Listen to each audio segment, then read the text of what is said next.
know how I.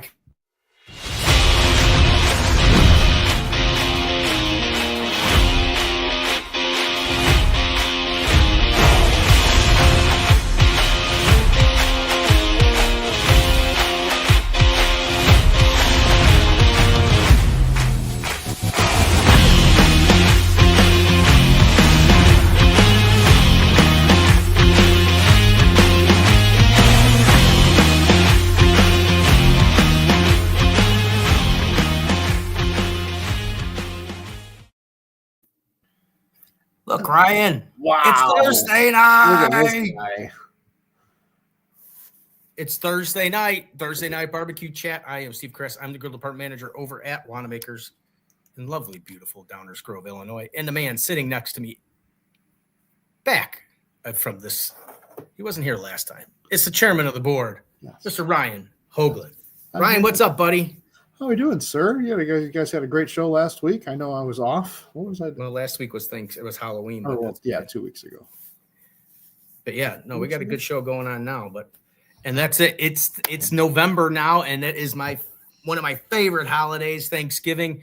And we got a great month of shows for Thanksgiving. I can tell you that. And starting with today's show, and anybody who really wants to know anything about turkey, Thanksgiving, how to prepare it, all that other good stuff, this is the month to be a Thursday night barbecue chat. Yeah.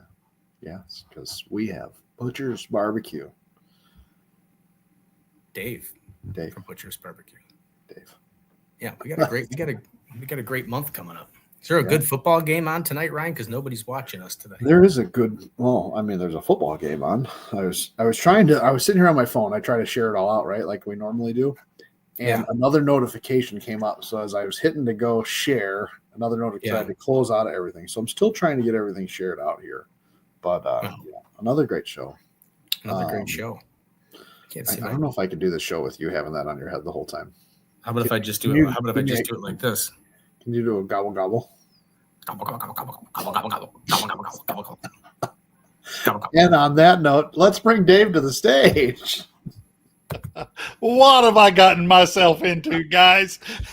Happy Thanksgiving, Dave. Oh, happy Thanksgiving. Welcome to the show. Ryan. Oh, my gosh. I love it. Oh, yeah. See, Jeff Nichols says, oh, look, Steve isn't wearing a costume tonight. I don't. How could you not be excited about Thanksgiving, Ryan? I know. You know what? I'm ready. Here, Steve. Oh! Let me get you going. Look at that nice Grant. Nope. Can we get the logo in here? I don't know. Oh, I see it. There's a Butcher's Barbecue knife on yes. it. My little thingies, the gizzard thingies flipping all over. Little gizzard thing. Can I dump a little honey rub on you too? Oh, you're this way. Look at you all. Look at I am all prepared. I love this stuff. The honey rub. That's like my second or third bottle. I did get the honey rubs. Well, since the last show. Now Dave was on the last show, and we go into this long, huge story of Dave always told me that I should carry all this stuff and blah blah blah blah blah, and I never ever did. And now I got not only the injections, which I always have. I got the honey rubs. I got the black and rub, and then I got what is the oils? No. I got the oils. Wait. The orals. How did you say that? Oils. It's like pecans. There was a big thing with Jess Farron. She's in South Carolina, and she's got the O. It's OL. There's no I in there. To me, it's oil. But all right, go ahead. Sorry. Well, anyway, so then we got that. We got in the knives. We got his pistol injector, and then we have the and then the I placed an order a while back ago, and of course I was ordering. It was my Thanksgiving order because I was getting excited and getting prepped up for Thanksgiving. And I went and I ordered all this stuff, and then the order came in. I'm like, where the hell is the brine? I ordered everything but the brine, and that's the reason I went on. So, Dave, that's why if you noticed, I just recently ordered brine because I didn't order the brines, and I'm like, oh, God, Dave's going to be on the show. We're going to talk about his brines, and I don't even have them at the store. So We got the brines in. We're all ready to go. So if you're looking for butchers, anything we talk about tonight, it should be at Wanamaker's, ready for you to purchase and buy and then make this beautiful, gorgeous turkey. So, Yes. I'm in. Sounds like a plan. So, Yeah. We got Keith Wilmoth over on Instagram. My good buddy Joseph Madrigal from TikTok is actually watching on Instagram today. That's awesome. Yeah, I got Instagram up today. I didn't get it set up in time for the last show. I messed it up somehow. Now we're ready to go. All right, so let's talk Thanksgiving. How and where does one get these rubs? Well, Mr. Nichols, if you like to visit Wanamaker's at 1940 Ogden Avenue, Downers Grove, Illinois, 60515, and go see Steve. Go see Steve at that address. Or if you don't like me and you don't want to come buy him at Wanamaker's, you can go to, what is it, butcherbbq.com or something? But butcherbbq.com. yeah, who is Steve? Steve's world famous. I don't know. He's like some jive turkey or something. All right, so let's get into the whole Thanksgiving thing. I'm gonna put my Thanksgiving. We're gonna talk turkey. Let's start with turkey. Dave, in your opinion, what's the best turkey that you can? I mean, what's somebody looking for in a turkey? I mean, what makes the turkey good? Well, there's literally two styles of turkeys, enhanced and unenhanced. People think that a fresh turkey is an unenhanced animal, and that's not correct. A fresh turkey, well, I'm sorry, let me take that back. People believe that just because a turkey is sitting in the fresh meat case, that it's classified to fresh turkey. That doesn't necessarily mean it's true. The terms fresh means that it has nothing added to it, like a chuck roast sitting in the meat case. Okay. Most turkeys will have an enhancement, usually a 4 to a 7, maybe a 9% solution added to it. Which is just that it's a saline solution that helps keep it moist. There's a lot of pork that's that way right now. So it's more of what you're looking for. If you're wanting just a good turkey, I mean, heck, Butterball, Honeysuckle, there's so many brands out there that are just fine. Ton of private label small markets that heck none of us would ever even hear about.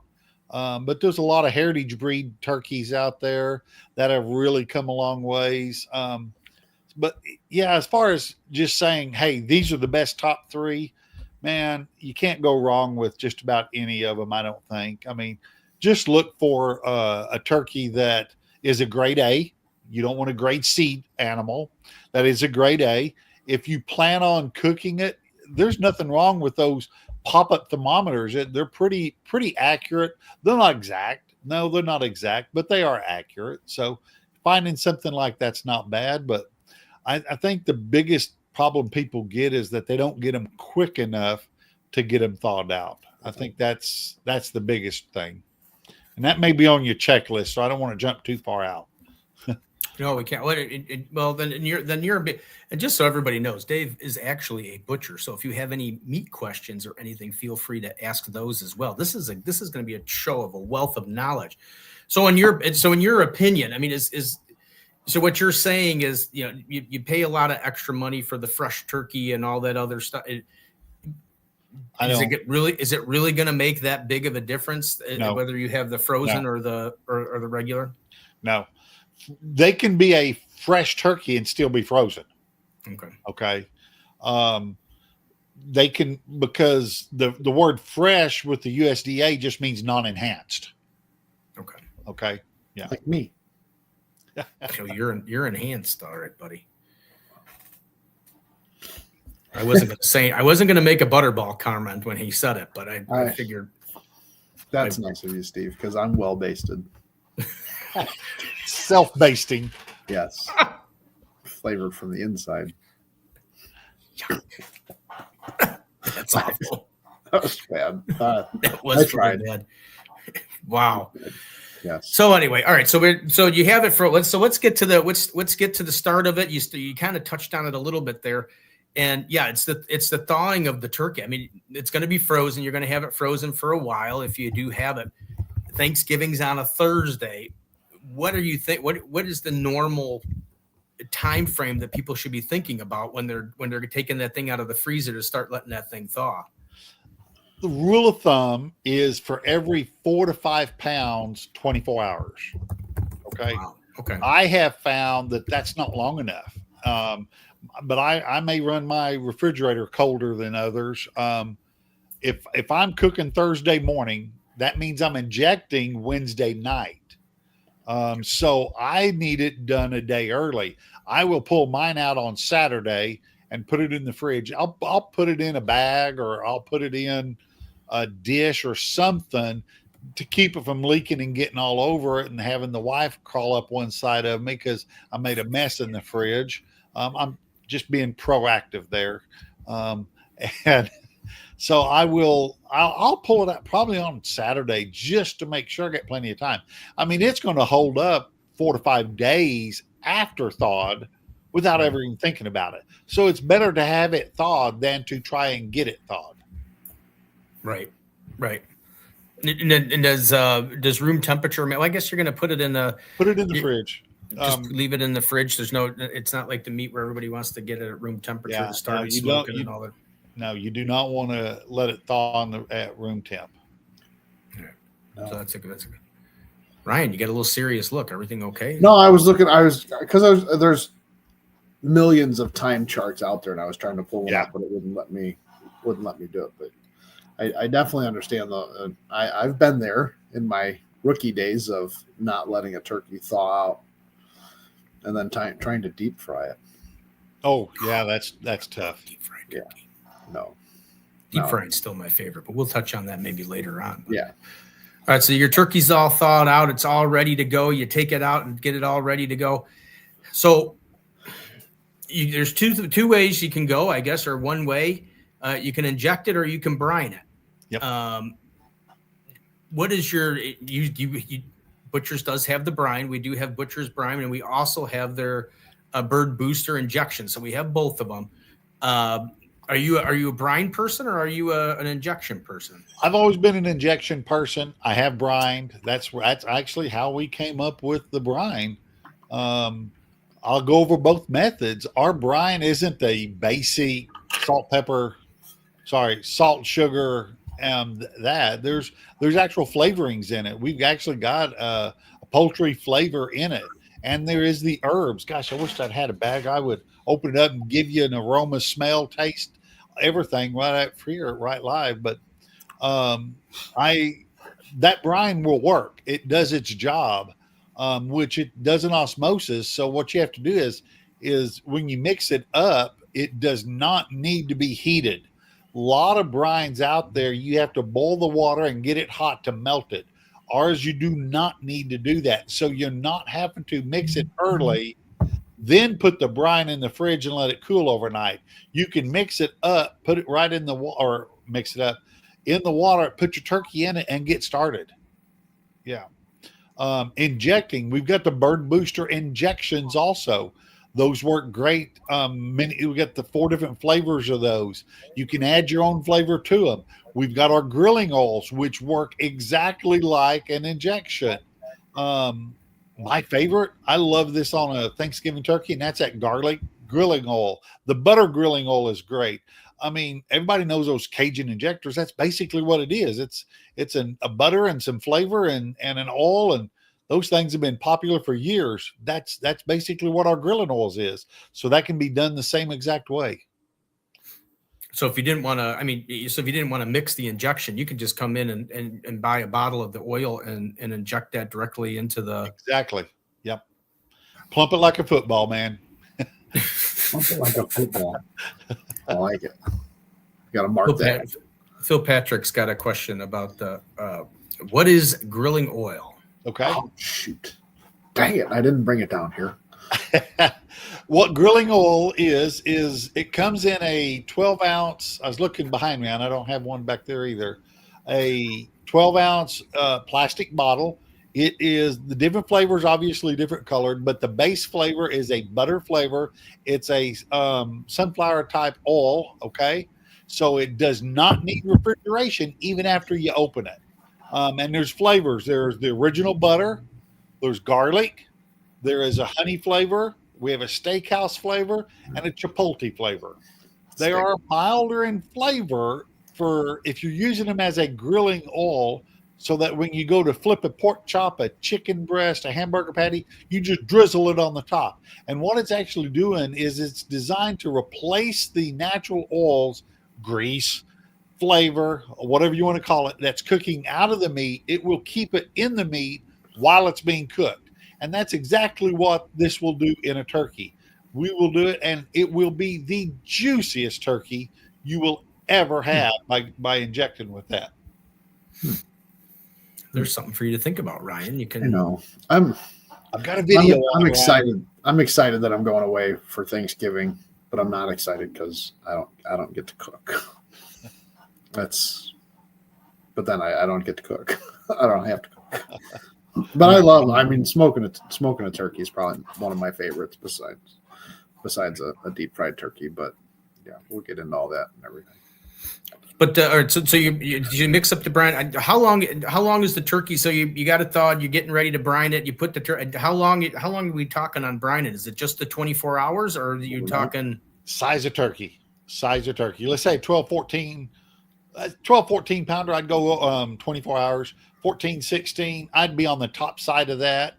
And this sounds nuts, but this is a way we had to test it to actually tell if we had the brine solution proper. Okay, is we would weigh the poultry, the chicken, turkey. We would weigh it pre-brining, put it in the brine, soak it, do whatever, pull it out, weigh it. 6 hours, put it back in. 8 hours, 10, 12. We did it actually up to 24 hours and everything to see how much it would actually gain.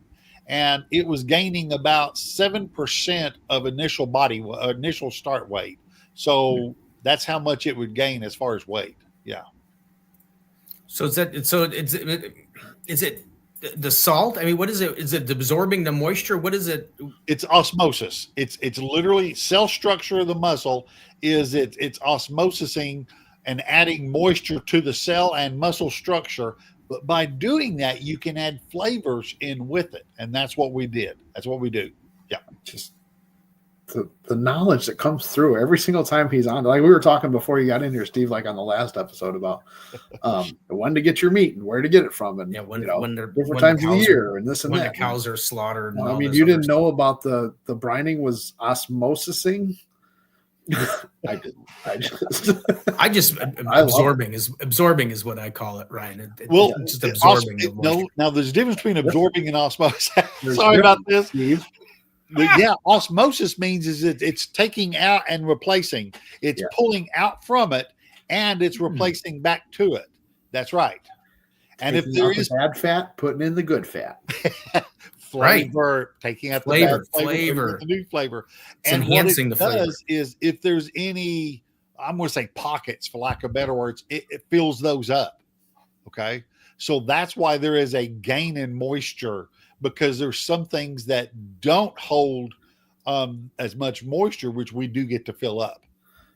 Phil Patrick says, he goes, I'm going to this guy's house for Thanksgiving. Well, Phil, come on, man. We like good oil. Inject into it. I do have I got a comment on Instagram from Cooking with Austin. I've had great success by putting grass-fed butter mixed with sage, rosemary, minced garlic, barbecue rub, lemon zest underneath the skin, and using olive oil on the outside as a binder with SPG. Okay, read all that again. Yeah, grass-fed butter.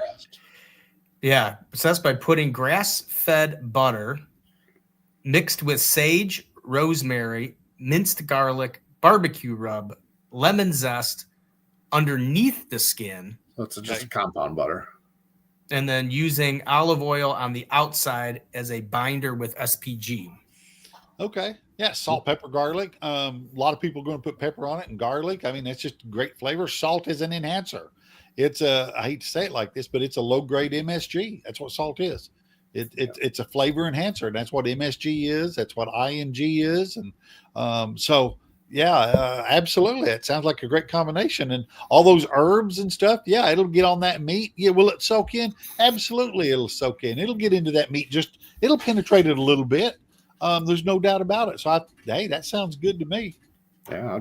So putting stuff under the skin, does that that's going to be a benefit? You're going to get an extra flavor out of that if you can get stuff underneath the skin, or is that?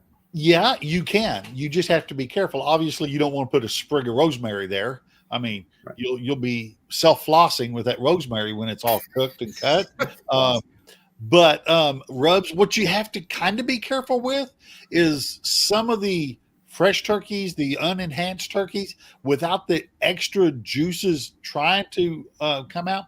If you put too much dry rub in there, it'll almost get chalky in there. You got to be careful that you have enough, because that skin, some of that skin doesn't have enough fat on it. It's almost translucent. So if you put rub underneath those translucent skins, there's not enough fat for it to melt, and it just stays right there. Mm-hmm. I mean, when you're eating it, yes, you get that rub flavor, but it doesn't get to melt into the meat as it would in other cases. Nice. So let's do the other method. Let's do injection. Okay. What kind of pattern are you looking for? And obviously you're doing mostly the breast meat. Every inch or so, or is it just all over? Because what you have to remember, let's just take turkey breast. There's multiple muscles in it. If you go in like a checkerboard, like you would a brisket, you're going to miss certain muscles. Okay. So, on a turkey breast, I go in like straight across, then I'll angle and I'll come in from the side of the turkey. And then I'll angle from the front, from the back. I go all over to make sure I get through the different muscles. And I'm not worried if I feel like I puncture into the chest cavity. If you've got a big, long needle, I don't worry about that, because that inside needs a little flavor. Because when I'm applying rub, I'll get to that step in a minute anyway. But injecting it, yeah, I mean, think of like a drumstick or a thigh. There's so many different muscles. If you just hit it at one angle, you're going to miss something. So, yeah, man, like I said a while ago, plump it like a football. You'll have a much better product. Yeah. So you almost got to do like, have you ever, the movie Hellraiser? Have you seen that one? No. Anyways, the main scary guy that is Pinhead, and he's got, nails in his head, but he's going at the top and they're all coming from the side. So, I mean, just make it look like Pinhead. You guys go reference it, go Google Pinhead, and you'll know exactly what I'm talking about. But is injecting? Yeah, definitely. This sounds crazy. I'll start on one side of the turkey. I'll go from the front all the way through the breast, through the leg, and through the thigh. And you will literally see one side higher than the other. Nice. And you're like, wow, okay, I guess it does. You don't realize it if you do it all together. So I've done it just on one side just to do a visual. And it does. It looks, you realize what you're doing. Yeah. And you're saying inject it with as much as you can. Yeah, it'll tell you when it's full. Yep. It'll come back out. That Gallagher zone will start. It'll start shooting out. That's why Sean Young always tell put your hand over the injector where you're injecting just in case. Just in case. You don't want it to hit the ceiling and get yelled at.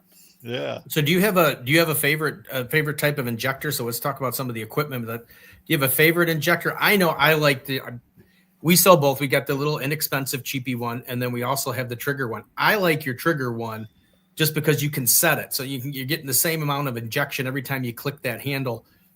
You can find out how much you like and you set it and then away you go. And I like that one also simply because it does have the different needles. When it comes to the turkey, I like that smaller 14 gauge needle that's in that versus that big one. And I like an end port. That's what that is. That's an open port on the end of the needle. So it injects straight out that. And as I'm injecting, I'll pull the needle out so that it'll cover the different layers. The way I've always described that, if you take a piece of cardboard, you got that flat piece on the bottom, that top piece, and then it's corrugated through the middle. I kind of go in at an angle and I'll hit all those different ports in there. And as I pull it out, I'm getting to different corridors, and that injection runs up and down. If I go straight up and down, I'm going to hit that one, and that's all it's going to do.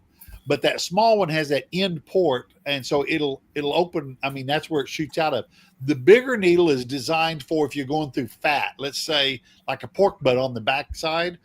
If you do that open port through the back, there's a good chance you'll continuously clog up your needle and not get to inject. And when you do squeeze it, trying to get it out, you will make a big injection spot all at one area. So there's purposes for that, and that's what it's for. So it'll shoot out on the sides.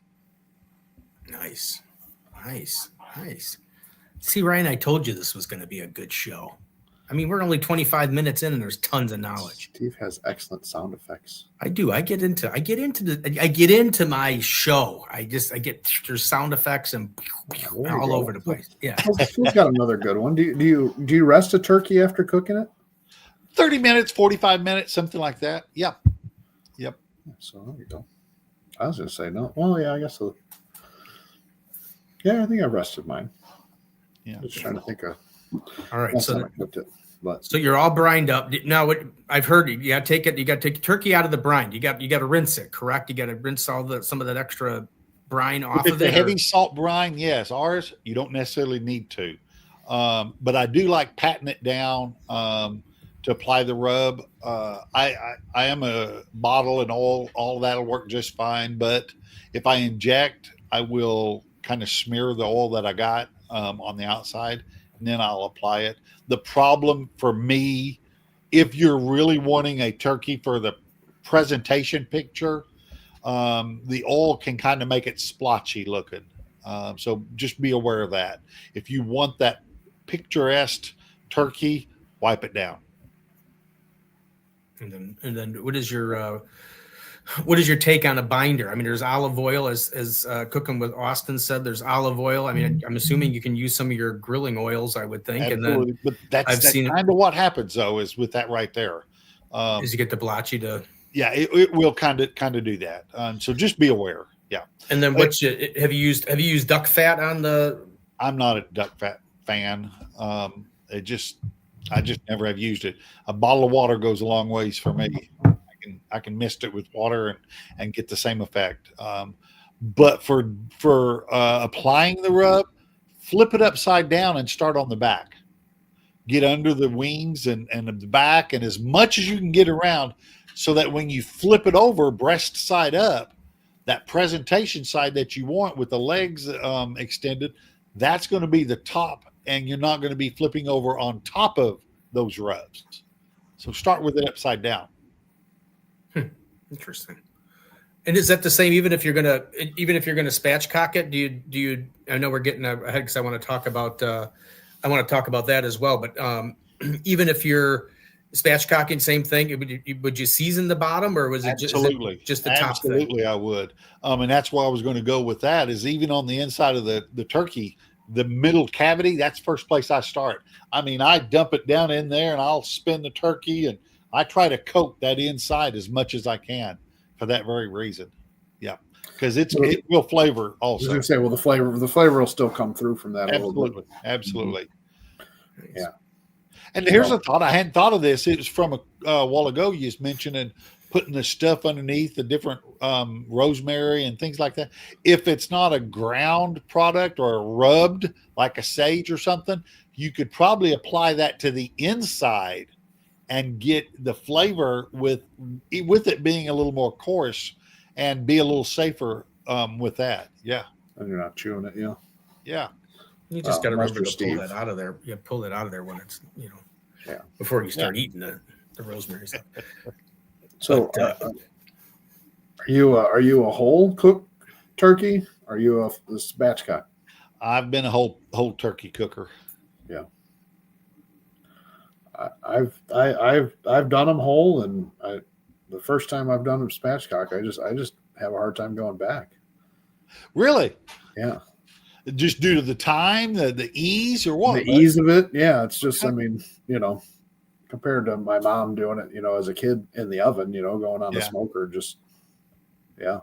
Did you find the spatchcock, Ryan? Did you find everything a little more juicy? I thought it was juicier. I mean, like I said, we always go away for Thanksgiving, so I don't get to I haven't got to cook one in a couple of years, but the last time we did one, yeah, I mean it was extremely juicy, and that was without a brine or nothing. So, And the theory behind that is,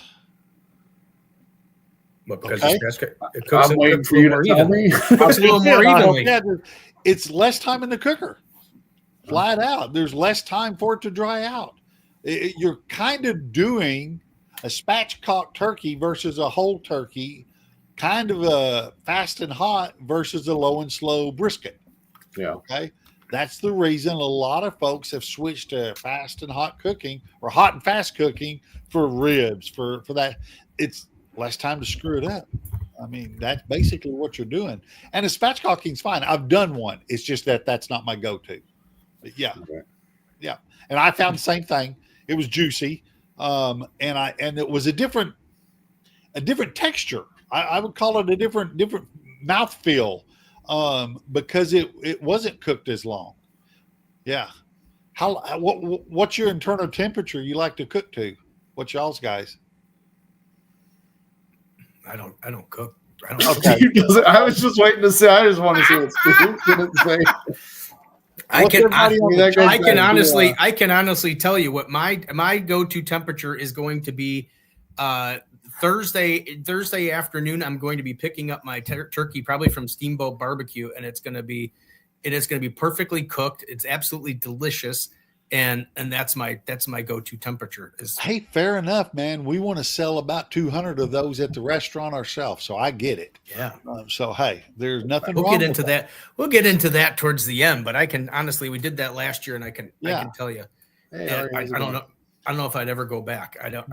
USDA wants you to cook it to 165 degrees. Okay. If you can find your proper spots, I like the leg and thigh area, that big, thick thigh area. I'd like for that to get to about 165, 167. The breast, I would just as soon keep that in a cooler environment. And I don't mind pulling that when it's at 159, 160. Because you get residual cook after that to bring it up. Just a couple degrees, but I just think it's a moisture, easier eating piece of meat. Yeah. Yeah. Okay. Sorry, guys. So what kind of flavors do you look for? So we got it all primed up. We're all ready to put on the rubs. What kind of flavors? I mean, because I get people every year with they got honey, which we'll get into your honey rubs, Cajun. Yeah. There's a variety of different. That's where some of the different grilling oils and the different bird booster injections and that brine. Steve, I'm just going to tell you, if you open up one of them brines and let them just smell it and all that, dude, it'll sell itself. The flavor of the brine itself is full flavored. The rub flavors I put on, we don't do a lot of heating in my house. Our sweet chipotle is not a hot, spicy rub, but that would be maximum in my house. My wife will sometimes put stuff to the side if I put too much black pepper on it. And I love black pepper. Even when it comes to fried eggs, man, I'm dousing my fried eggs. I love black pepper. So I've got to be careful with it. I like the garlics. I absolutely the honey rubs on it. I think on the skin, I will sometimes make sure I put a saltier rub and like a private seasoning, something like that. Then I'll put a flavored rub on top of it. Yeah. That's that other one that we have. So we got the Texas bark, and then we got the private seasoning. That's the other grilling addiction is another great first layer. I love that because it has two kinds of salts in it. It's got a ground salt and a flake salt. So it will help penetrate and soak in, but then that flake salt will remain on the surface to do its job. So that is another great one for that very purpose. Yeah, I don't know if I enjoy the turkey as much on Thanksgiving or leftovers more. Yeah. Ryan, that's a whole nother part of the conversation. We're still sorry, I'm jumping ahead. That's just the part that I like. We're still seasoning the bird, and you're already talking about what we're doing tomorrow, the next day. I mean, come on. I love it. Jeez. It's like my turkey cranberry sliders that I do at the cooking class coming up here. Oh yeah, you do got a cooking class coming up. Our classes are done through 2024. We'll be back in 25. But anyways, there's Jeff. There's a griddle Jeez, team that wow. could use the salty rub. Oh God, the jokes keep going. It's an inside. It's an inside joke. Inside joke, yeah. There's a griddle battle joke that goes with that. But all right, so we're all ready to go. So what is your smoker temperature at? I mean, are you cooking hot? So you got drums, you got the offsets, you got pellet. What temperature are you looking for? I like cooking between 260, 265. We're pellet heads, always have been. Love my drums. I love cooking on it. Love the flavor that comes out of it. But when it comes to a turkey, I like my pellets. I cook on fast eddies, the big upright, the 100s. I'll cook. I've never cooked turkey in his PG 500, but yeah, pellets. Pellets is my go-to for it comes to turkey. Yep. Man. And then how long is that 265? The 260. If I've got a 14 pounder of stuff, talking 4.5, maybe 5 hours. And then do you raise it up at any point, or is it 265 all the way? It's all the way through. Yeah. All right. AK Barbecue Man's in the house, but man, I don't know about turkey on the Blackstone. That'd be tough. I don't know if there'd be I don't think you could get it properly done. Well, yeah. Well, maybe if you spatchcocked it and laid it flat. You'd have to spatchcock it. I have to put it on a rack so it's not on the griddle and put a dome over the top of it. Save your Blackstone for doing leftover products. Yes. For leftovers. Ryan's still on the leftovers. I am still on leftovers. I love use leftovers. that for your quesadillas or something like that. No, I had a buddy that did an 18-pound packer brisket on the Blackstone. Interesting. Yeah. Yeah. Leprechaun TV. Go look him up on YouTube. He did Okay. Yeah. I wasn't there. I don't know how it tasted. I can tell you it looked decent, but it was a long cook and it was a lot of propane. That's a lot of propane. I just don't know if you're at these prices for brisket. I don't know if you want to take a chance of ruining one on a Blackstone, but no. All right. So Phil already asked, do you let it rest? Obviously we'll get into the thermometers. You mentioned that a little bit earlier. I'm assuming a good instant read thermometer is top notch of what you should be having. And how often are you temping it? Not till the last 45 minutes, 30 minutes, last hour. There's no sense. I mean, there's no sense in messing with it. Yeah. You can do one of those wireless ones, but I mean, for that long of a cook, who knows how long the battery is going to go on it? Yeah. Well, it's like you said, you kind of have an idea of when it should be done, and then you can leave it in there and let it close and let it at the end. Yeah. You go in and spritz. No, I don't, because I do want that skin to continue to render. The oils will be getting all that you want with that. The injections will be there. There's enough moisture in that turkey that'll do it. But traditional turkey, you don't want a softer skin. You want that thing browning up. And every time you spritz just that surface, and a 1/4 inch, it might lower it, maybe less than a 1/4 inch, but it's going to lower that temperature. So you're adding on cook time every time you spritz. People seriously always thought, well, you open that cook chamber, it slows it down. Yeah, but most of these grills today will recover within 10 to 15 minutes. So it's not changing the true temperature of the chamber that much. But the spritzing will cool off that meat. And you do that twice an hour for 4 hours, but you've added on probably 40, 45 minutes at the end, which is more time in the cooker, which is allowing more moisture to cook out, which is allowing more drier turkey. I mean, I don't spritz. I was just asking just in case somebody. No, I'm not. When it comes to turkey, no, I do not.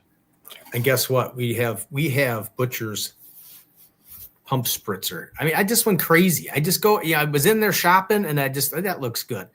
So I got the pump spritzer, and then like I said, I got the knives and all that other stuff. So I'm excited. It was fun shopping in there. I didn't order any tongs. I did not order any copper tongs. copper tongs. That.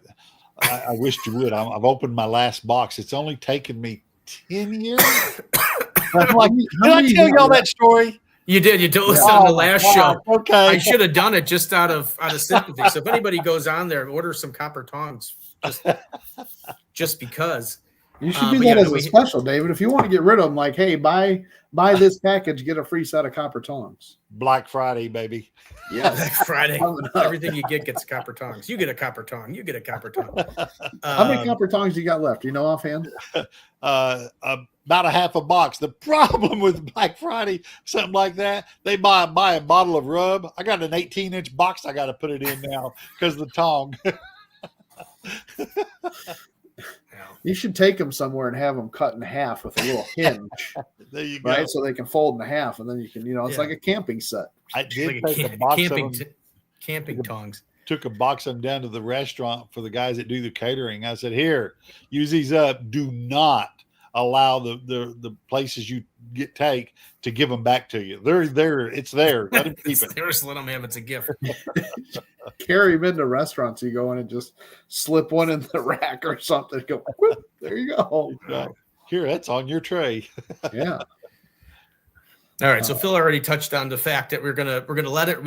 You can let it rest about 30 minutes and stuff like that. What are you slicing with? Are you using the knife that Ryan held up earlier? Or wait, Ryan. I got a question on Instagram before we get to slicing. Okay. Let's get ahead, Steve. We're still cooking. You're getting. Well, I can't see your Instagram. I know. Ryan. I'm over here. My buddy Eric over at Cafe Realm is going. I'm going to smoke a turkey breast this year for my family. Would this all apply for that as well? Full disclosure, I haven't smoked a turkey before. Oh, absolutely. It's just obviously cooking time will change. You will not be in there 4.5 to 5 hours. Okay. No. Eric, go ahead. So definitely the cooking time will change. I think that it would take it down to 3 hours, 2.5 to 3 hours. Yeah. Yeah. And again, myself smoking a turkey, I'm spatchcocking it. So just depend on whatever you're doing, Eric. But Eric, if you do it, make sure you get some pictures and post it on Barbecue Black Stone and Beer. And it's all about the barbecue. And more group. I just probably because you can't post on the barbecue. You can't post on It's All About the Barbecue. It's the one that you can post on then. It's all about the barbecue and more. And more. And more group. Well, it became and more because we're talking turkey. You've probably seen it. You've probably seen. I don't know if you're in the group or not, but we do the nightly dinner winner, and some people were because some people don't always cook barbecue every night, so they didn't know whether they could post pictures or not. And so I changed the name to It's All About the Barbecue and More, just so people in the group would feel that if they were grill, even if they were just grilling or just cooking pasta or something, they can throw it up there. It's whatever you're cooking for dinner. It's a vote on what you're eating for dinner. Cool. Which Ryan hasn't competed in a while, so he must haven't in a while. I need to post some pictures over there. David, full disclosure, I only like to compete when I know I'm going to win. Yeah, when like nobody's on there, right? Yeah, right. When there's nobody else. I did have somebody reach out to me one time, and one of our friends, and he did mention that he was posting his dinner on a certain night, and I don't remember which night it was because he's been tracking it and found out that not that many people entered on that day. So he wanted to make sure I love it. That guy he's studying. to make sure that he was. I want to know who that is. But like Jeff Nichols says, he goes, you need to change it to who thinks they can beat Vito tonight. Oh yeah, that's one of the guys in the group. Vito always wins. Vito cheated last night. I'm not going to say he cheated, but he posted really, really early, and it was a fantastic looking dinner. Which of course then everybody gets scared, and then they don't. They don't post their dinners. Yeah. They get dinner envy, so they don't post it. But yeah, you guys can't see it over here. Eric is over on my Instagram. He's Cafe Realm, but he does a flat top Friday and smoking Sundays. So he said he's going to do his turkey on smoking Sunday. Yeah. So who's this? Griddles. Oh yeah, they haven't posted the dinner winner. Griddles and Vittles. Griddles and Fiddles. I was just kidding. I haven't seen him comment here in a while, so I was giving him a hard time. Yeah, well, Sorry. Can we ask? All right. So yeah. So Ryan? When you're getting your turkey, what are you cutting it with? All right. Full disclosure. Not this being 34 years in the meat business, I can use a boning knife probably about as well as most anybody can use a slicer, a chef knife, or anything like that. So my house is just full of boning knives. Yeah. I'll pull a turkey breast out with a boning knife. I'll slice it with a boning knife. Yeah, I'll use just one of my boning knives. No, that was anticlimactic. Yeah, sorry. Hey, I can come up with all these chef knives. So I ordered in this slicer and this chef knife, and I could have just ordered in the boning knife and said, "This is all Dave. That's just me. That's all Dave uses. Just use this." I know how to use different parts of the blade for different types of cutting, and that's just the way I work. I mean, Yeah, so if you're not a professional, these slicing knives, and I gotta, I love this handle on here. It's got a perfect grip to it. I want you to know, I worked actually a very long time with that handle. I actually found that handle on another knife, sent it to him. I said, I want this handle on my blades. Yeah. Yes. Yeah, no, it's nice. It's got a nice perfect grip. It's got a nice weight to it. This thing it's super sharp. I did have somebody, they said they didn't like the flexibility to it. They want a little bit stiffer, but that's all a preference on what you're cooking with or what you're cutting with and how you like it. Need a little more tender. Yeah. So, but yes. Touche. Did you get that at Wanamaker's, Ryan? That knife, or did you? No, I didn't. I got this in an amazing care package from David himself. I mean, it wasn't signed or anything, but and I mean, this was shipped. I could have got a set of copper tongs in here with it too, but I didn't. Yeah. Dave's got to send me a banner. Ryan, did you see my new addition that I got since I see your killer hogs back there. Yeah. Yeah, I got a wide open space on this side over here that I could put. I thought that's where Flat Brad's going. Well, when I got to reach out and see, that is where Flatbread's going to go. I got to reach out and see if they're done with Flatbread to see if he's pretty sure. I was actually, to be honest with you, I was already actually messaging for a show in January because the Shed Showdown is the second or third weekend in January, and get them set up for a show around there. I got to ask him about Flatbread. Yeah. Thanks for reminding me. But for right now, it could be a Butcher's Barbecue banner, David, just so you kind of hint. I don't think Trisha likes all these banners that are going up all over the house on show nights, but put it behind the Christmas tree. The Christmas tree's up, Ryan. I know. You're ahead of us. Oh, no. Don't show my wife. You haven't even cooked the turkey yet. I mean, I know we've gone through the steps of cooking the turkey and slicing, but hey, Ryan, I'm just glad that he's got the tree up, but he didn't go buy that. Yeah. Oh man, or had somebody come in and decorate it for me. Now that would be yes. Now that's not a bad deal, David. If I You'd had be in for a gig of hiring people like that. Oh man, I couldn't even. People would probably will they go out and decorate your yards and your houses? So I bet you someone would do a tree. I bet somebody would. Yeah, I bet so. Oh yeah. See, our trees are. I have a space on the other side over here that's behind the wall. Our trees stay up all year long. I used to take them down and shove them into a bag, and then they'd have to get fluffed every single year.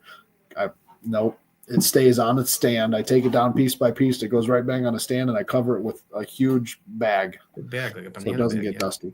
Yeah. Anyways, so all right, we got the turkey slice. We're eating white meat or dark meat. I'm a dark meat. I like the dark meat. It's got a lot more flavor. Yeah, I'm kind of in the middle because I like as long as it's got gravy and stuff on it and stuff like that. The white meat can be. So you gotta. So you're saying your turkey's that bad that you have to cover it with gravy? I got you.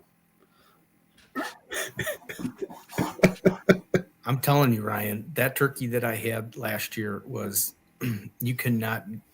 It was fantastic. I can't, and like David said, he does them down at the. Since we're on that subject, if you don't want to go through this whole process that we just talked about tonight, you can do what I did last year, because obviously I couldn't decide whether I wanted to go old school and just cook an oven turkey, because I do love the house when it smells like Thanksgiving turkey. There's just nothing like it. And then, of course, obviously I couldn't make a decision. And thank God, John Bovenet over at Steamboat Barbecue messaged him Wednesday night. hey, do you got any turkeys left? And he had some turkeys left. And so I went there and we went and picked it up on Thursday. I hate to tell you, it was the best turkey I think I have ever eaten. And I had to do no work for it except drive over there. I got to talk to John. And then, of course, at that point, then I added on some burnt ends, and I think I added on some other stuff, and I had some bread pudding added on. So yeah, it was just more fun doing it that way for me. So that's going to be the new tradition here going forward. Is we're just going to order from a restaurant. And there's a bunch of them here in the Chicago area that we can get to that I recommend going to. But well, I mean, like Jeff said, at least he does cook it in the microwave.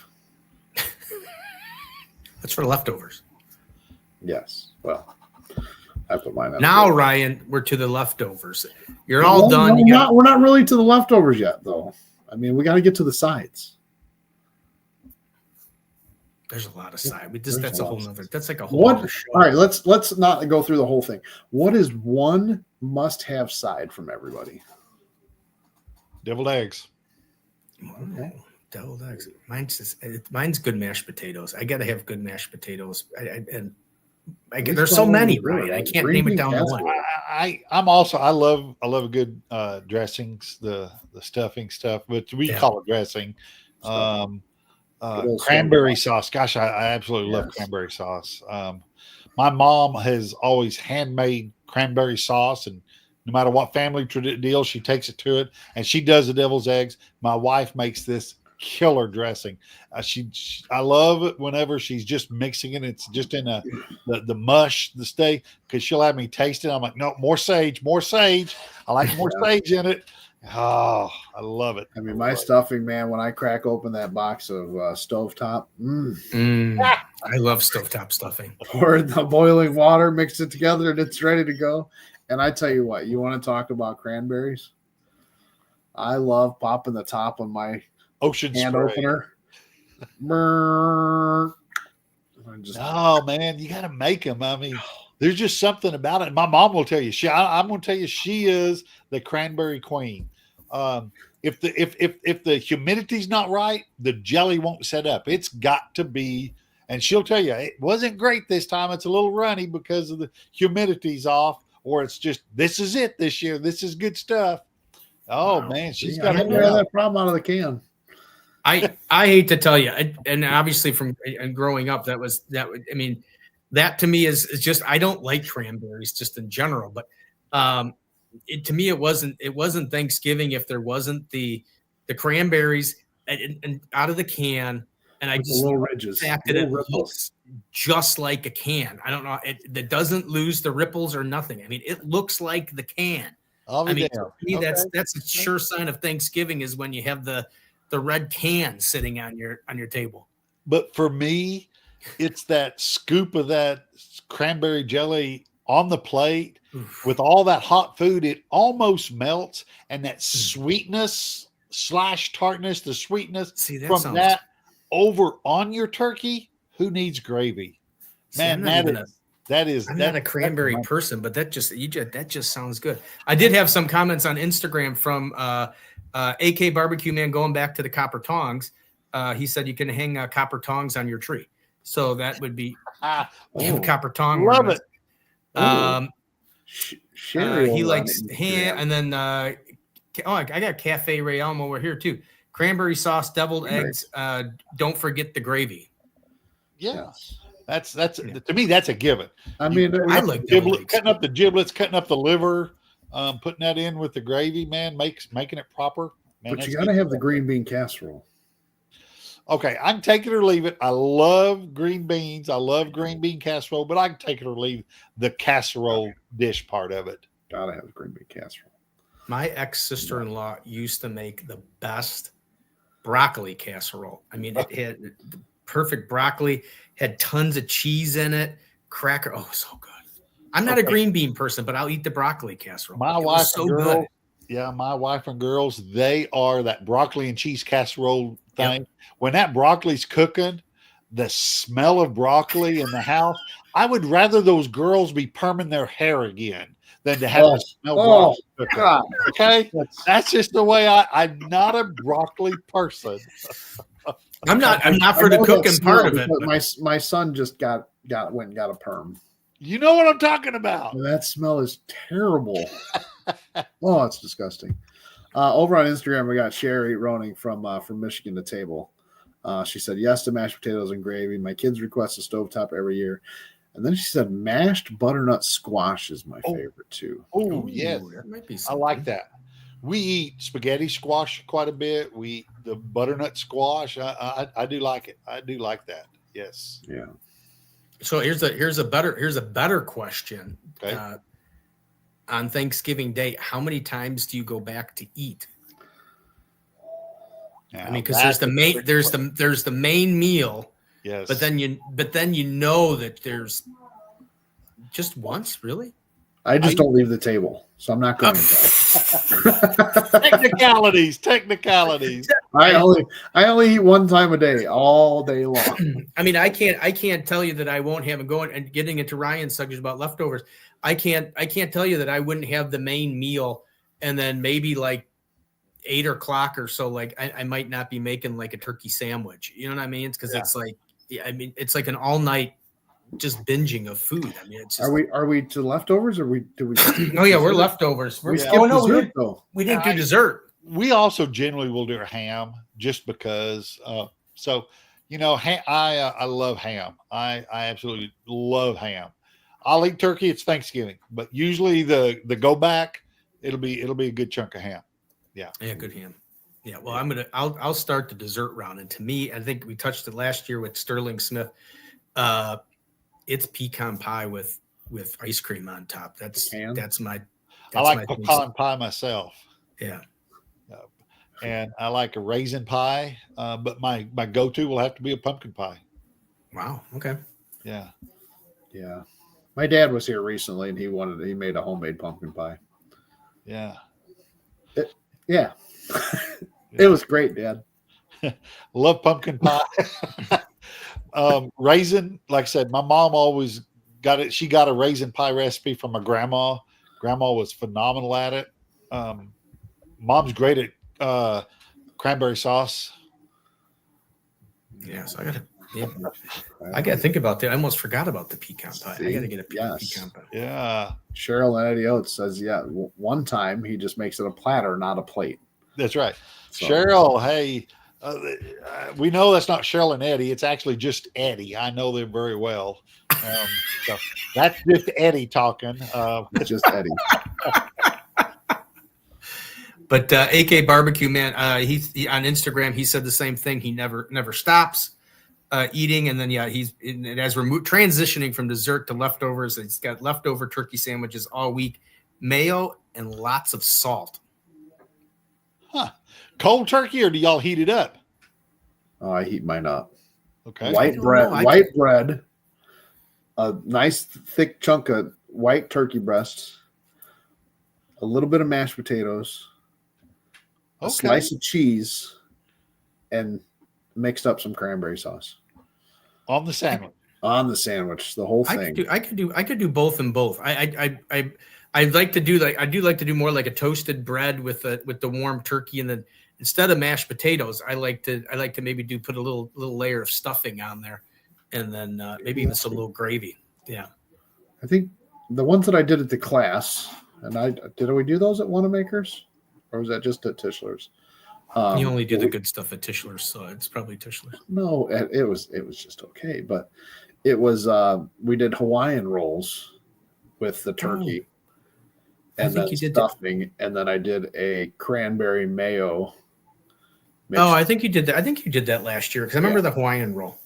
Yeah, and I used this knife to slice the rolls. The slicer from Butcher's Barbecue. Slice them. You can get that at Wanamaker's. The slicer, the boning knife, and the chef knife. You can also get the injector, the injections, the brines, and the rubs. What about talking about the rub, going back to the whole rubbing stage there. What about some of your honey rubs? The new honey line from Butcher's. Oh, absolutely. And I hate to tell you, I got one, and Dave, and guess what happened this time when I ordered the brine? I forgot to order more of the chicken and waffle rub because why? Baby. Because I wanted to open one up. If anybody hasn't been following some of my posts, whether it be personal at the store, we have a testing station at Wanamaker's now. We have a whole bunch of rubs that are open so everybody can taste some. And I wanted to order, no, I got one right now, but I wanted to order 2 so I could open one and put it on the shelf to taste a little bit for myself, because I wanted to taste it, because I love chicken and waffles. That's one of my favorite breakfasts. I'm right here with Smoking Griddle Boys. Go, whoa, chicken and waffle rub? Yes, he's got a chicken and waffle rub. It's in his honey line. I got 1 bottle left. I'm going to have to wait again now to order, because I was supposed to put it on the last order. And of course, the thing I went on to order for besides the brine was the chicken and waffle rub. And I forgot that, because once again, I got shopping and I forgot. I got gloves. I got all this other stuff. And I forgot. No, you're not going to be there tomorrow, because he's going to save it for me. He's going to bring it to me on Saturday. What's that? Oh yeah, barbecue love stuff on Saturday. Yeah. Well, we'll see. If Smoking Griddle Boys comes in tomorrow and buys it, I will put it aside, because I can either bring it to Ryan on Saturday, or if they come in, then then I will have to go to whoever grabs it. Money in hand is, if it's already paid for over the phone. Well, I can't do anything unless you call me first thing tomorrow morning, because I can't do anything now. I mean, what if Smoking Griddle Boys, that's either Phil or Keith, and probably Keith. I mean, what if he's there right at 9:00 when the store opens? And not only that, usually we're not even open at 9:00. We're usually open like 10 minutes early. What if he's there right when the door opens? You call me at 9, he's in at 8:50, and he buys it. I've got your cell phone.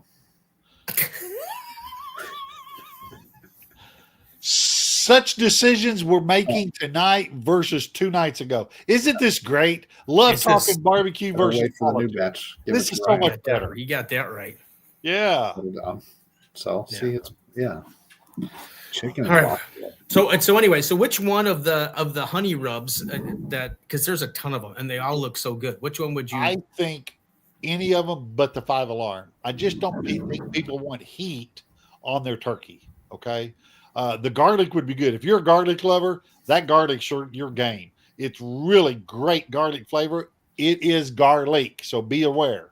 And you get this sweetness. That's the beautiful of the honey rub series, is you get that sweetness of the honey along with the flavor. We've got a bacon honey rub, the garlic honey rub, the 5 alarm honey rub, a pecan honey rub, the queen bee honey rub. That's the one's going on my turkey, and the chicken and waffle.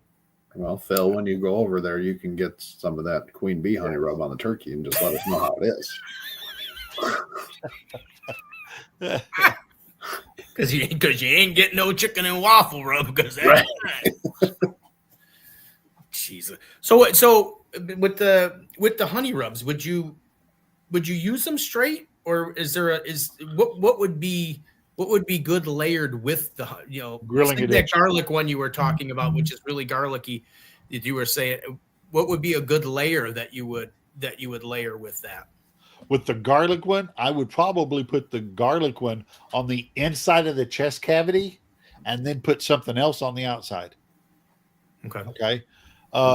If I was to be doing, which I'm going to be doing, the queen bee, I will put the grilling addiction on the inside, and then the queen bee on the outside. Yeah. I'm gonna have to get that grilling addiction, because I think that was one of the ones I forgot the first time I ordered. Well, then you got to get the chicken and waffle rub at the same time. So there's I'm gonna get more chicken and waffle rub, Ryan. Just it'll be there, Ryan. Jesus. I mean, I've had it for a while. I think I even posted it on there that I had chicken and waffle, and you never even cared. Then now all of a sudden it's like you're my best friend. I don't look at your posts. It just sounds. Yeah. Nobody looks at my post. Yeah. Anyway, Phil just sent me a message. He said the audio on Instagram is so much better than on Facebook. We'll jump over to Instagram then. Yeah. Well, we're broadcasting to Instagram. We just can't see the comments in here, so we got to flip back to the. I got a great little setup now. I can't show it to you now, but I got so I can do Instagram. See, look at here's the Instagram. I got it on my cell phone sitting next to me, so I can read the Instagram comments without going back and forth between the two. I just got the tabs right next to each other. Yeah. It works. So Yeah. I got it right here so I can see both. I got. Look at you, Mr. Tech Guy. Well, as things mature, I mean, by the time I'm 60, I might get it all figured out before it all changes again. Is that next year? No, we got a little bit yet. Some of y'all do. Some of y'all do. You No, just- I got. All right. So is that enough turkey talk for today, Ryan? Yeah, I mean, we've covered the brines, we've covered the injections, we've covered thawing, we've covered seasoning, we've covered cooking, Types of turkey. types of turkey, Let's see. fresh or Well, what about enhanced I and mean, unenhanced. what about I just I can't. what about brisket? I mean, there's a lot of people that'll cook a brisket on Thanksgiving. You know what I mean? I'll throw you my 2 cents on that. I think to save money, and I kind of like the flavor of it sometimes a little bit better than a brisket, because instead of having a sliced brisket, why don't you have do a chuck roast, shred a chuck roast, and have something completely different there. I like a smoked chuck roast. Now continue cooking it and let it just fall apart and shred down.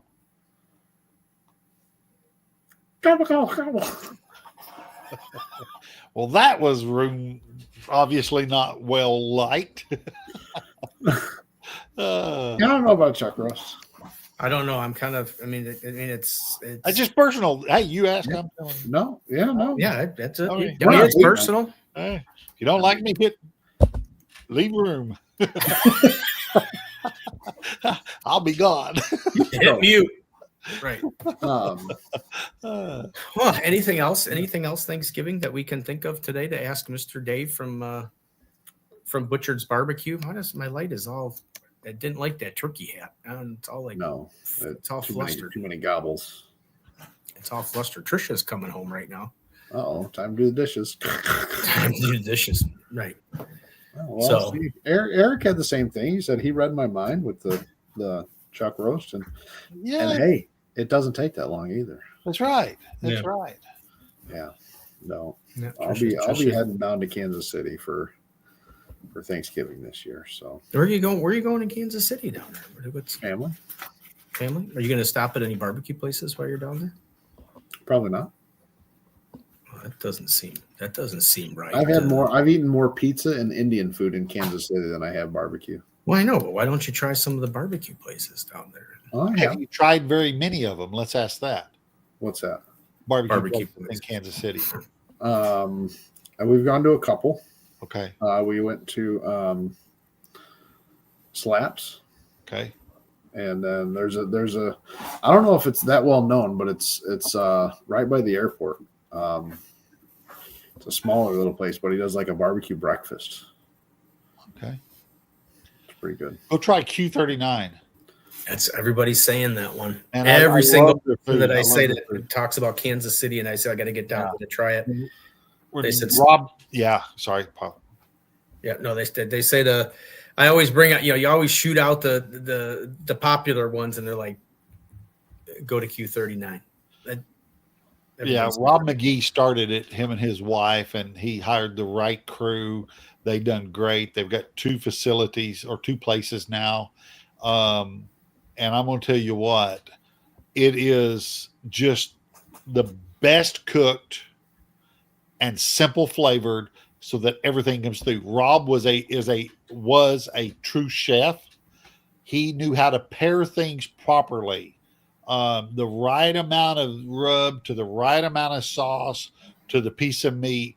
He knew the right liqueurs to add to things. He knew all that. And Rob passed on us. We lost Rob a little over a year ago.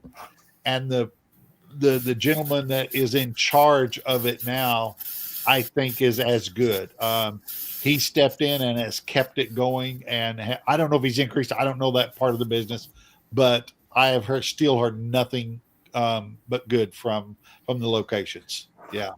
So I would definitely try Q39. There's always the go-to. There's just barbecue places everywhere there. But if you want a sit-down family, really nice place, I know that one is. I can't speak for the rest of them.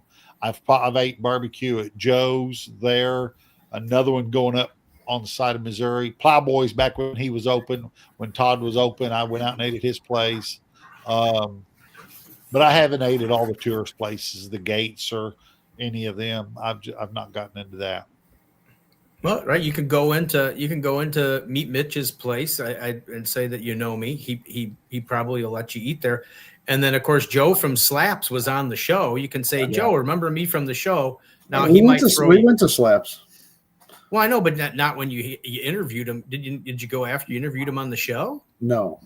Yeah. I mean, he may throw you out, but I mean, at least you can say, hey, remember you did it's all at the Thursday night barbecue chat. Joe. Yes. Yeah. And maybe you'll get like a complimentary something, like a drink or something. Skinner Farms. What's going on, brother? Go in the ice when you buy your drink. Yeah. Give you complimentary ice with your drink, right? That'd be perfect. Awesome.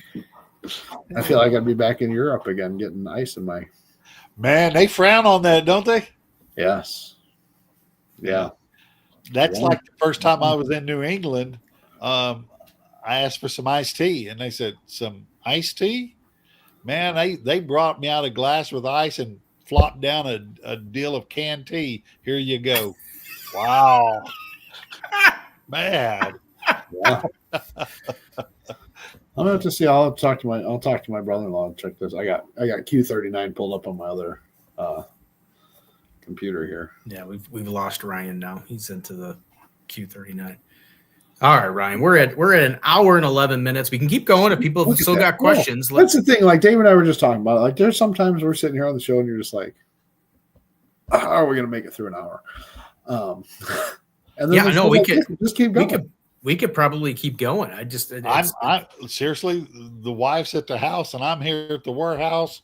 I got nothing. So if anybody pops in with questions, hey, let's ask them. Let's answer them. Yeah. Does anybody has mine's probably going to be yelling at me pretty soon because we're over.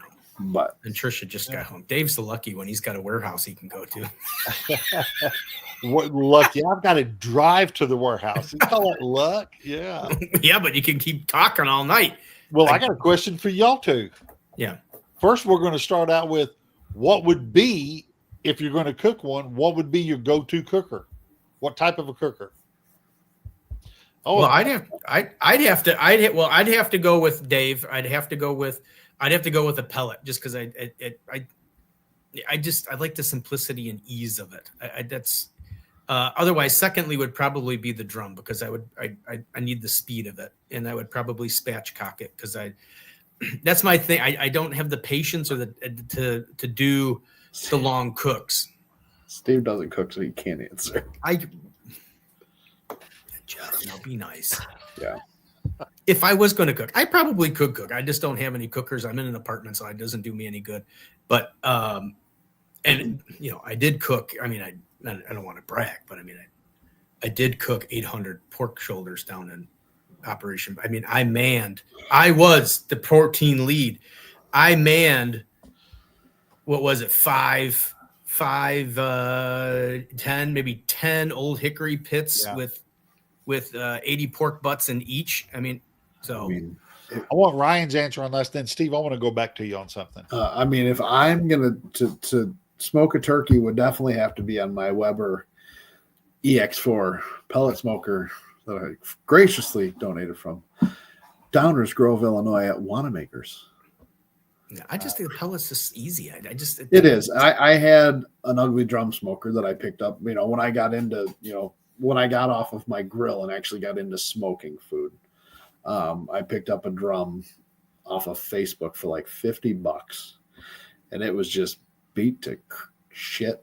It was an ugly drum cooker, huh? It was an ugly drum.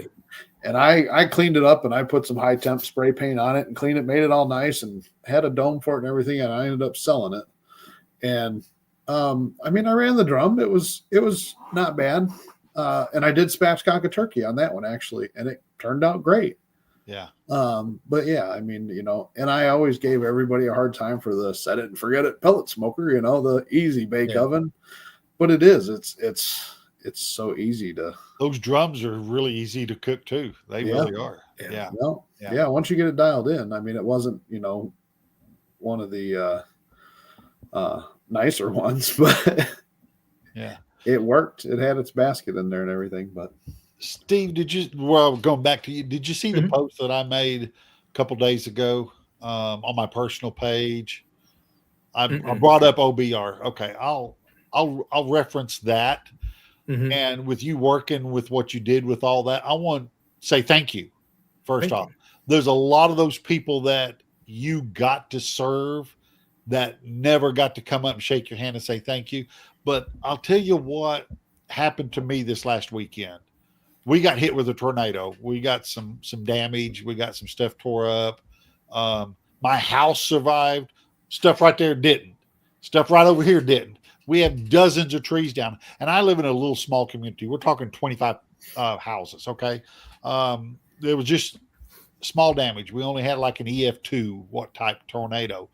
Sunday, someone from the OBR reached out to me and said, "Hey, I see your post. Are you okay?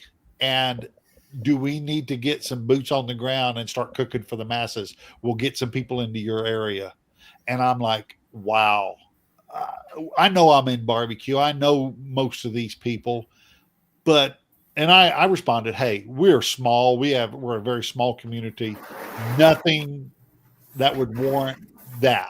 My mind was there's more could be served someplace else with that kind of response. Right.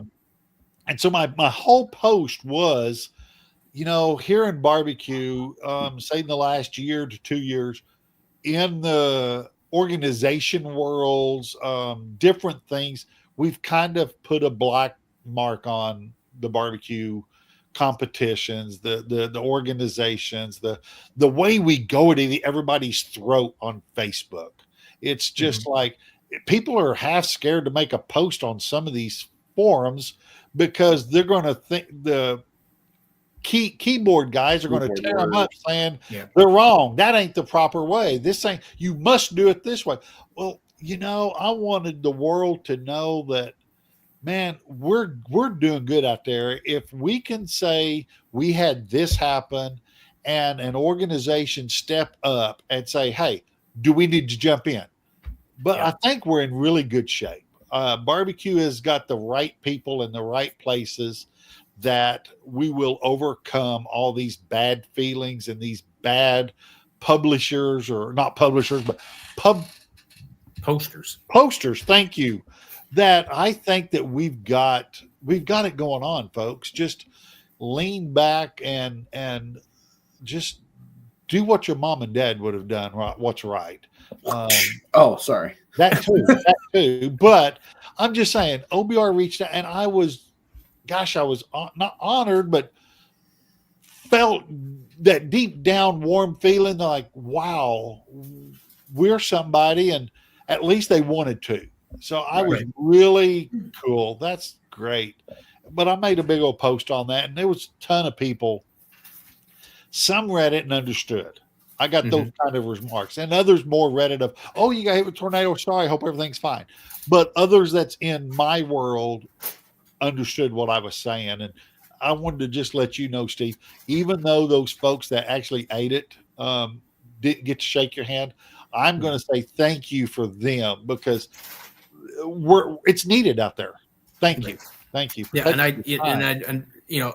I said it when we were doing the barbecue relief shows, and we had them on there.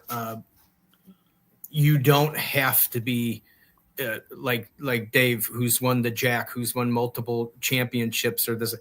As Jeff just pointed out, I don't cook hardly at all. I sell barbecue products. But you can go and you can volunteer and you can do good. We'll find a way to make it happen. I mean, I don't cook, but I was running 8 to 10 old hickory pits with 80 pork butts on each one and temping them all the time. And then there's a whole variety of people. You don't have to be a barbecue chef to do it. And there's nothing more rewarding than hearing Dave say thank you. And even more rewarding to hear the people that you give the food to hear that thank you. There is sincere thank yous. Yeah. And if you haven't experienced one and you haven't welled up and almost cried, then you haven't felt a sincere thank you. Somebody opening the door for you and you saying thank you is not, when it's a lost face, when it's a lost soul, and you hear a thank you and you can feel the emotion in the thank you. I'm telling you, it changes everything that we went through this week. It changes how you look at everything. There are things bigger than some of the petty squabbles that we get into and this and that. And there's ways to do good, especially if you're in the barbecue community. And I wish everybody that was in barbecue would when barbecue relief goes down, or even some of the other food organizations, volunteer and go do it. It's even if it's for a couple days or a week, it's different than cooking a competition like the Royal or this or that, and go out to the communities and actually see what's going on. It does change your whole life. It does change everything. Couple CEOs reach out to me this week from organizations. Hey, is everything okay? And I'm just going to tell you, for like what you're saying there, I think that to me, the one word is perspective. It puts your life in perspective. Mm-hmm. Yeah. It does. Yeah. So, gosh, we got mushy, guys. We get mushy. Well, I had to get back onto Dave's thing. I was thinking about it because I wanted to know if there was a way to address this whole, but everything's going on. And I'm going to try this out. Okay. What's going on in the country right now is what you got is basically, if you come down and you look at cooking brisket, there's people that think the only way that brisket can be cooked is wrapped in butcher paper. And there's others that'll say that only aluminum foil can work. Okay. And if you ask a butcher paper person to use aluminum foil, they're going to get all pissed off at you and get whatever. And you know what? The bottom line is, as long as we're all eating really good brisket, does it really matter if it was cooked with butcher paper, or does it matter that it was cooked with aluminum foil? The key is that we all get to benefit from it. And that's the way we need to start looking at things. Your family got in the backyard. Your kids got in the backyard. Your relatives got to come over. Your neighbors got to come over. We all got to experience and eat good food. And that, I agree 100%. That's right. It doesn't matter. It doesn't matter how things get done. Yeah. As long as that we all benefit in the end, that's all that matters. And that's going to be as long as we're eating. I wish we were voting on whether it was butcher paper or whether it was aluminum foil. That would be even better. But I've never used butcher paper. So that's all I use, Ryan. So therefore, you can't be doing brisket right. Let me get in my keyboard warrior mode here. I brought that up for that reason. What you did was great. I've seen all those posts and all those pictures. That is awesome, because I can remember when we really kind of got started back on our May 5th tornado here in Moore, Oklahoma. They kind of showed up, and I took a big FEC 500 down we had on wheels, and I'll tell you what, I remember setting it up and setting it there, and I'm gonna throw stones where they need. The Moore Health Department stopped in and says, "Guys, you need to quit cooking until you can get hot water in here." What? Yeah. 250 houses are destroyed in just this area. That tornado was 25 miles on the ground. Okay. Yeah. And they all looked, they're like, "What are we going to do?" And I thought of this. I says, "Guys, you got a coffee pot right there. Heat some hot water up." We had electric. And so we was using those big old deals of coffee pots to heat hot water so we could serve hot dogs, hamburgers, the instant food, while the other stuff was getting done. They were not going to let us serve a hot dog. Yeah. I get it. I understand. But my gosh, these folks are hungry out here. Yeah. So Yeah, I get it. Yeah. Well, anyway, I think we've reached a good spot to call it a night, and everybody have a great time. And Dave, as always, I can't wait to see some of your posts after Thanksgiving. And everybody get on to you follow Dave's Butcher Barbecue, and then 2, it's all about the barbecue, and then follow Barbecue Blackstone and Beer. Join the groups, post often, frequently, share things, whatever. That's what we're trying to create, and especially with the show and everything, it's just trying to create like a barbecue community. As you can see, it's called a chat for a reason, because we ended up chatting about Thanksgiving, and then we ended up on a whole different kind of chat. Sorry about that. That's all right, but that's what the show's all about. And Dave, thanks for your ton of knowledge again for coming on. I'm honored.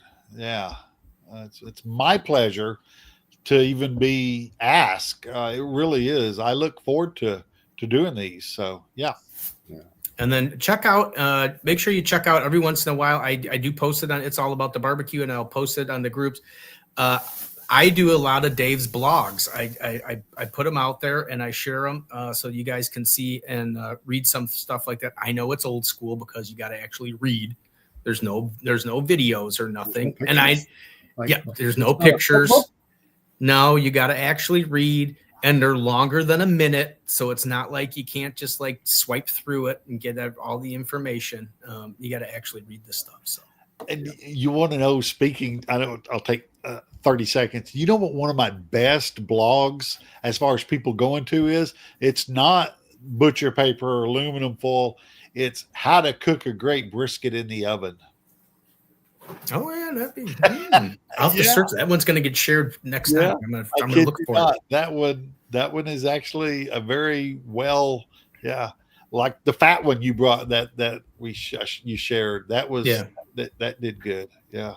So anyway, but thanks Dave for coming on. Thanks for giving us some of your time, and look forward to chatting again, and we'll get you on again. Thanks, guys. Hey, I appreciate it. And all your listeners, I appreciate y'all. Have a very happy Thanksgiving, y'all. Hey, thanks, Dave. You too. Appreciate it. Bye, buddy. Bye. Man. He's always got so much knowledge. Knowledge that comes out of him is just mind-blowing. Osmosis. We use the word osmosis on Thursday Night Barbecue, Jeff. Osmosis. Osmosisizing. Yeah. So we got ganja bag. We got osmosis. We got what else did we feet. Barbecue feet. Juan said taste his beautiful disaster is like an orgasm in the mouth. I mean, it's yes. Cafe Realm, one of the newest griddle crew members. So if you guys don't follow him, he's down in Southern Illinois. Cooks up some great stuff. Oh my gosh. We got Grill and Chillin' with Mojo. He missed his. He smoked many turkeys on his Traeger. Eric from Cafe Realm says he really likes the Masterbuilt Gravity series and used lump charcoal. I like those too. So yes, those sound kind of neat. Eric, I mean, look at this. You know, we've had 6-7 people in here the whole time, and they've stuck here through the whole time. So we appreciate it, guys. We really do. We try to keep this chat going as much as we can, and getting people in here every week. It's not as easy as you think to just say, hey, we're going to go sit for an hour. You want to come chat with us? Hi, Trisha. Ryan says hi. He saw me look over and he figured that. Hi. I mean, who doesn't want a boyfriend that wears a turkey hat? Yeah. So anyways, got a big red rocket on his head. Well, I got to do it. I got to put it up like that. Yeah. See, someone's got to pick on Steve, but no, guys. No, we couldn't do it without you guys sitting here and hanging out. So, I mean, we appreciate it. We're here every Thursday night, or we try to be here every Thursday night, 7 p.m. Central Time. How am I supposed to end the show with this? It's just terrible. But another great episode. Thanks for sticking around to the end. I can't with him. Hang on. So yes, it's another great show. What are you doing? Taking me off the air? Steve, all right. Well, let's finish this. I like my gobbler rubbing his beak in his gobbler. Yes. But yeah, guys, you know, just by sharing this out helps us. So every time you guys come in, if you can share it out to the other pages that we might not share it out to, just get more people in here. We'd appreciate it. So what do we got next week? Next week, Ryan, we continue Thanksgiving. Next week, we will have Cooking with Sunny, and I think she's going to do sides. But I'm not quite sure yet because I haven't asked her what. We haven't had Sunny on here in a while. Well, you know, she likes to think she's busy and important and stuff. Oh, yes. Saturday. Don't forget, if you guys are in the area Saturday, the Barbecue Love Tour, stopping at Station 1 Barbecue at their newest location in Yorkville, Illinois. We'll be there at 11 a.m. If you're in the area, come hang out. That's what it's all about. Let me just go like this and block him off here a little bit. But yes, Barbecue Love Tour this Saturday, 11 a.m., Station 1 Barbecue, Yorkville, Illinois. Come check it out. Come hang out with us. Let's have some food. Yeah, come hang out. Yeah. So next week, I'm going to confirm with Sunny that she's going to really be on next week. I'm going to make both of the next shows because I want to get them out there so people can start getting ready for it. Next week is Sunny, Cooking with Sunny.